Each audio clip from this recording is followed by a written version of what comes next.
नमस्कार दोस्तों, स्वागत है आपका मेरे इस YouTube चैनल पे जिसका नाम है उत्कृष्ट त्रिपाठी। तो आज हम बात करने वाले हैं ऑपरेशन समुद्र सेतु के बारे में। तो इसके बारे में अगर हम बात कर रहे हैं तो इससे पहले हमें ये चीज़ समझनी होगी कोई भी ऑपरेशन कब चलाया जाता है। देखिए, होता क्या है कि अगर मान लीजिए कि आप इंडिया के रहने वाले हैं और आप किसी दूसरे कंट्री में या तो नौकरी के लिए गए हैं या तो पढ़ने के लिए गए हैं या वहाँ मजदूरी करने के लिए गए हैं और वहाँ जाके आपको पता चलता है कि एक कोरोना नाम की बीमारी आई है जिसकी वजह से समस्त संसार क्या है, लॉकडाउन हो चुका है। पूरा वर्ल्ड लॉकडाउन के अंडर है। अब इससे इफेक्ट क्या पड़ता है कि जो लोग नौकरी करने वाले हैं उनकी नौकरियां चली जाती हैं, उनके पास इनकम नहीं आ पाती और वो क्या करते हैं, अपने भारत की सरकार है तो भारत की सरकार से गुहार लगाएंगे कि हमको अपने वतन वापसी करनी है। तो सरकार क्या करेगी कि इस पे अपना निर्णय बनाएगी, इस पे विचार विमर्श करेगी और एक ऐसी योजना लाएगी जिसके तहत आपको उस देश से निकाल कर अपने देश लाया जाए। तो इसी के तहत भारत सरकार ने दो योजना को लाया। एक का नाम है ऑपरेशन समुद्र सेतु और एक का नाम है वंदे भारत मिशन। वंदे भारत मिशन के तहत फ्लाइट का प्रयोग करके आपको दूसरे कंट्रीज से वापस इंडिया लाया जाएगा और ऑपरेशन समुद्र सेतु के तहत बड़ी बड़ी शिप्स का प्रयोग करके आपको अदर कंट्रीज से वापस आपके देश लाया जाएगा। तो आज हम बात करने वाले हैं ऑपरेशन समुद्र सेतु के बारे में। तो चलिए शुरू करते हैं। तो देखिए, दो शिप्स का प्रयोग किया गया है। शुरुआती चरण में दो शिप्स का प्रयोग किया गया जो 5 मई को इंडिया के कोच्चि से चली और 2 दिन में यानी 8 मई को सुबह कहाँ पहुंची, मालदीव्स की कैपिटल माले पे। वहां पे 1000 लोगों का 1000 इंडियंस का रेस्क्यू किया गया और वापस उनको अपने देश लाया जाएगा। तो ये 2 चरण में होगा। पहले चरण में कोच्चि में जो केरल का तट है कोच्चि, वहां पे हो जाएगी शिप और दूसरे चरण में तमिलनाडु के तूतीकुंडी पे। ओके, तो चलिए आगे इसमें देखते हैं। यहाँ पे टोटल अभी जो ऑपरेशन समुद्र सेतु है उसके तहत टोटल 14 शिप को यूज किया जाएगा जो गल्फ कंट्री से अपने भारत के जो निवासी हैं उनको वापस इंडिया लाया जाएगा। तो 5 मई को पहली 2 शिप्स कौन कौन सी गई, एक आईएनएस जलेश्वा और एक आईएनएस मगर। ओके, अगली चीज ये देखने वाली है कि जो शिप जा रही है उनको लेने, उसमें हम सेफ्टी प्रिकॉशन रखें, वहां पे सोशल डिस्टेंसिंग का पालन हो, वहां पे सैनिटाइजेशन प्रॉपर तरीके से हो। ऐसा ना हो कि वहां पे जिसको हम लेने गए हैं वो कोरोना से ग्रसित हो और उसके चलते बाकी जितने लोग को ला रहे हैं वो लोग भी उससे अफेक्टेड हो जाएं। तो ऐसा नहीं होना चाहिए। तो ये जो शिप्स भेजी गई हैं उसमें पूरी की पूरी इक्विपमेंट्स वहां पे रेडी है। डॉक्टर्स की टीम लगी है। डॉक्टर्स की टीम पहले चेकअप करेगी। अगर वो कोरोना पॉजिटिव निकला और अदर कंट्री में रह रहा है तो उसको वहीं छोड़ दिया जाएगा और बाकी जितने लोग हैं उनको क्या किया जाएगा, बैठा के शिप में वापस अपने वतन ले आया जाएगा। तो ये पूरे वर्ल्ड का जो सबसे बड़ा इवैक्यूएशन प्रोग्राम है वो कौन सा है, वंदे भारत मिशन, जिसके तहत लगभग 1,80,000 लोगों को वापस अपने वतन लाया जाएगा। इसको कई चरणबद्ध तरीके से शुरू किया जाएगा। पहले चरण में हम 14,800 लोगों को लाएंगे, दूसरे चरण में कितने लोगों को लाएंगे, इसी तरह करते करते मतलब एक डाटा तैयार किया जाएगा, उसके हिसाब से ये सारी ऑपरेशंस चलाई जाएगी। इसके पहले भी हमने बहुत सारे ऑपरेशंस किए हैं जिसका नाम है ऑपरेशन सुकून जो कि 2006 में किया गया था और ऑपरेशन राहत जो कि 2015 में किया गया था। तो देखिए, ये है इंडिया का कोच्चि तट। यहाँ से मालदीव्स की जो कैपिटल है माले, वो कितना डिस्टेंस है, 900 किलोमीटर है। और ये है आईएनएस जलेश्वा और ये है आईएनएस मगर। इनकी स्पीड आप मान के चलिए कि 40 किलोमीटर प्रति घंटा इसकी होगी और लगभग 20 किलोमीटर या 30 किलोमीटर प्रति घंटा इसकी होगी। तो टाइम लगता है, यहाँ से यहाँ दूरी तय करने में टाइम लगता है। तो 2 दिन का टाइम लगा उनको यहाँ पे पहुँचने में। यहाँ से अपने बंदों को उठाएगी और वापस इंडिया लेके आएगी। ओके, यहां तक कॉन्सेप्ट पूरा क्लियर हो गया। तो अगला देखा जाए कि इस जो शिप्स का यूज किया जा रहा है वो किस तरह की शिप है, तो उसको बोलते हैं एम्फीबियस वॉरफेयर वेसल्स। ओके, या एम्फीबियस वॉरफेयर शिप्स। अब ये एम्फीबियस वॉरफेयर शिप होती क्या है, देखिए ये जो दोनों शिप्स का यूज किया जा रहा है ना, वो समुद्र की भी रक्षा करती है, और इतना ही नहीं, वो समुद्र के किनारे उसके किसी तट पे जाके भारत की जो थल सेना है उसको भी वहां पे भेज सकती है, तट के किनारे भी भेज सकती है।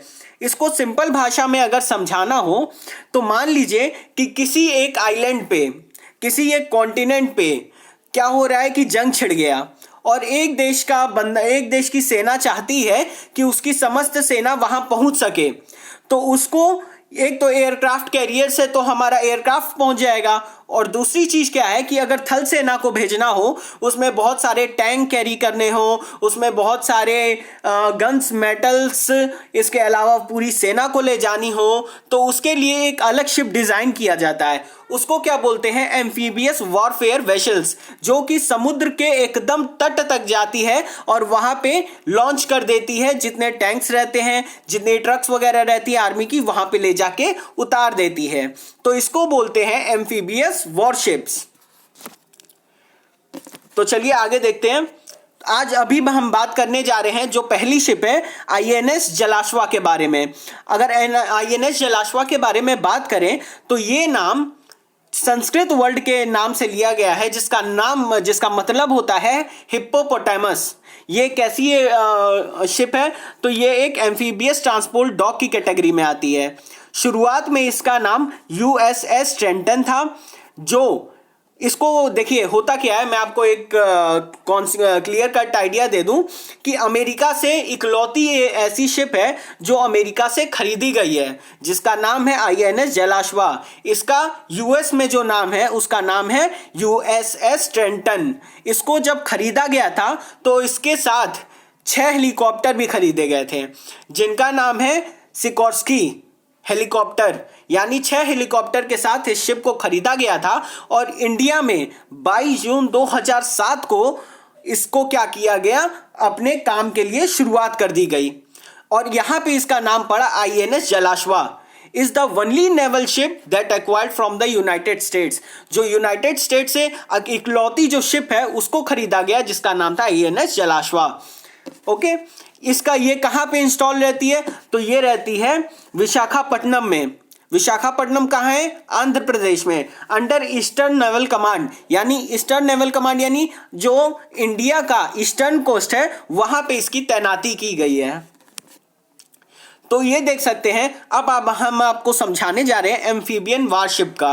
मेरे कहने का मतलब क्या है उसको आपको बता रहे हैं। तो एम्फीबियस जो वारशिप मैंने आपको बताया, ये देखिए ये इस तरह का पूरा शिप होता है। अगर इसको आप देखें तो इसमें कुछ हेलीकॉप्टर्स को आप कैरी कर सकते हैं। मैंने बताया जैसे 6 हेलीकॉप्टर्स को खरीदा गया था ना, तो इसके ऊपर ये देख सकते हैं आप कि यहाँ पे इसको कैरी किया गया है। इसके अलावा कुछ बोट्स वगैरह भी इसके अंदर हैं, और इसके अलावा क्या है, टैंक्स वगैरह हैं, ट्रक्स वगैरह हैं, आर्मी की ट्रक्स है, और इसके साथ ही 500-500 लोगों की पूरी टीम को ये समुद्र में यानी एक देश से दूसरे देश के तट तक पहुंचा सकता है। इतना खतरनाक होता है ये। तो ये एक शिप का मॉडल है। ठीक है, आगे बढ़ते हैं। देखिए ये है हेलीकॉप्टर। जो 6 हेलीकॉप्टर मैंने बताया था ना, अमेरिका से खरीदा था, तो वो ये हेलीकॉप्टर है। ये भी एम्फीबियस कैटेगरी का एक हेलीकॉप्टर है। आगे हम बात करें आईएनएस जलाश्वा के कैरेक्टरिस्टिक के बारे में, तो इसका जो लोड है वो है 16,600 टन्स। लेंथ कितनी है? 173 मीटर। विड्थ कितनी है? 30.4 मीटर। और इसको चलाने के लिए 24,000 हॉर्स पावर के शाफ्ट का प्रयोग किया जाता है। स्पीड कितनी है? तो 40 किलोमीटर प्रति घंटा इसकी स्पीड है। अगर इसमें बात करें कि इसमें क्या क्या कैरी किया जा सकता है, तो इसमें जो कैरी किया जा सकता है वो देखिए, एक एलसीएसी आप कैरी कर सकते हैं। एलसीएसी का मतलब होता है लैंडिंग क्राफ्ट एयर कुशन। मैं इन सब का आपको आगे फोटो दिखाऊंगा। तो एक एलसीएसी को आप कैरी कर सकते हैं, एक एलसीयू को कैरी कर सकते हैं जिसका नाम है लैंडिंग क्राफ्ट यूटिलिटी। 4 आप एलसीएम 8 को कैरी कर सकते हैं। ये क्या है? Landing craft mechanised. ओके, 24 आप एएवी को कैरी कर सकते हैं जो है असॉल्ट एम्फीबियस व्हीकल, और इसके अलावा 6 आप किंग साइज सी किंग हेलीकॉप्टर्स को कैरी कर सकते हैं। तो देखिए ये आपका सबसे पहला जो हमने एलसीएसी देखा था, ये आपका एलसीएसी है। दूसरे नंबर पे क्या देखा, LCU लैंडिंग क्राफ्ट यूटिलिटी। तो ये आपकी लैंडिंग क्राफ्ट यूटिलिटी है जिसकी मदद से आप मान लीजिए कि गन्स वगैरह हैं, ग्रेनेड्स वगैरह हैं, तो वो आप यहाँ पे तट तक पहुँचा सकते हो।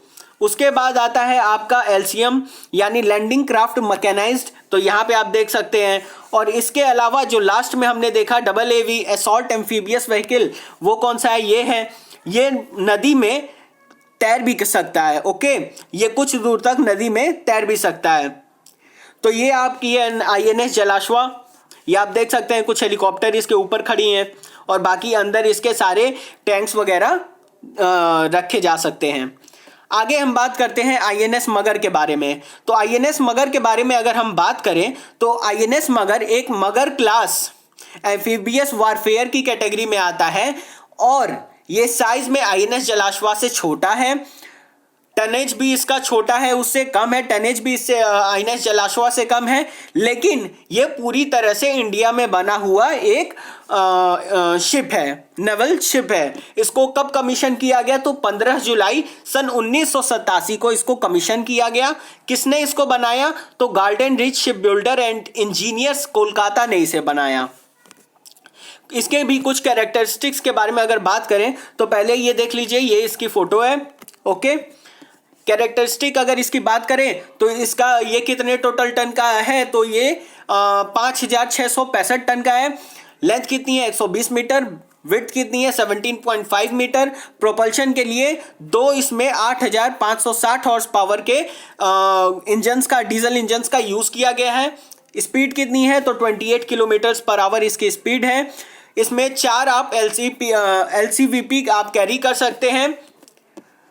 इसके अलावा 15 टैंक आप कैरी कर सकते हैं, 8 APC कैरी कर सकते हैं, 500 ट्रूप्स को कैरी कर सकते हैं, एक हेलीकॉप्टर आप कैरी कर सकते हैं और इसके अलावा 2 हेलीकॉप्टर्स भी आप इसमें 2 हेलीकॉप्टर का प्लेटफॉर्म भी बना है। ओके, तो ये सारी इसकी कैरेक्टरिस्टिक्स हो गई। अब आप ये सोच रहे होंगे क्यों हम दो नेवल शिप्स का यूज कर रहे हैं। तो देखिए, चूंकि सोशल डिस्टेंसिंग को हमको मेंटेन करना है, हम चाहे तो एक बार में ही मालदीव से सारे लोगों को ला सकते हैं। इतना बड़ा है ये दोनों शिप्स इतने बड़े हैं, लेकिन हमें चूंकि सोशल डिस्टेंसिंग को मेंटेन भी करना है तो एक बार में 750 लोग एक शिप में रखे जाएंगे, ताकि जो भी अगर मान लीजिए कोई कोरोना पेंडेमिक निकला भी, कोरोना से इफेक्टेड निकला भी, तो वो क्या हो, दूसरे लोगों को इन्फेक्ट ना कर पाए। ओके, तो ये था आज का वीडियो जिसके बारे में हम लोगों ने बात किया। अगर वीडियो आपको अच्छा लगा तो please like, share and subscribe this video. और वीडियो देखने के लिए आपका बहुत बहुत धन्यवाद।